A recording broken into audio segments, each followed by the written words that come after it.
Ասում են, եթե ընդդիմադիր ուժերը հաղթեն խորհրդարանական ընտրություններում, ապա պատերազմ կլինի, ես մասը ինչ կասեմ։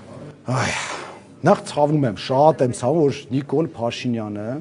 եւ իր թիմը այդ ամենա ասենց ասեմ չընդունված մեթոդներին են դիմում, որպեսզի վերարտադրվեն։ Իսկապես շատ եմ ցավում, որ ժողովրդին վախեցնելու ամեն ինչ մենակ թե վերարտադրեն, ժողովրդին վախեցնում են, աղաբեկում են, շանտաժի են ենթարկում, որպեսզի իրենք այնքանա, որ իրենք նորից գնան եւ շարունակեն իրենց կառավարումը։ Նախ ես քանի որ ճարտարագիտական համալսարան եմ ավարտել եւ մաթեմատիկային շատ մոտիկ կանգնած մարդ եմ, մաթեմատիկորեն եմ ուզում խոսել։ Այսինքն իրենց ասելով ինչն է, որ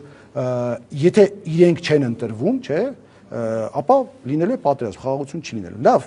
այդ ինչ է նշանակում, որ իրենք պետք է անընդհատ մեր ամբողջ կյանք իրենք ընտրվեն, ենթադրենք 20 տարի հետո էլ պետք է ընտրվեն, այդ 25 տարի հետո կարող է չընտրվեն, պատերազմը լինելու։ Պարզավ չէ, որ չի լինելու։ Շատ վտանգավոր ճանապարհ են ընկել իրենք, որ կապում են պատերազմը եւ խաղաղությունը, մասնավորապես խաղաղությունը կապում են մի քաղաքական թիմի հետ ավելի վատ։ Իրենք կապում են մի մարդու հետ։ Լավա չեն ասում, որ ԿՊ-ն չէ, Նիկոլը որ չլինի, խաղաղություն չի լինելու։ ԿՊ-ից երթադենք Միրզոյանը որ լինի արած, կարող է պատերազմ լինի։ Չեք կարծում, որ դա ժողովրդի մեջ վախի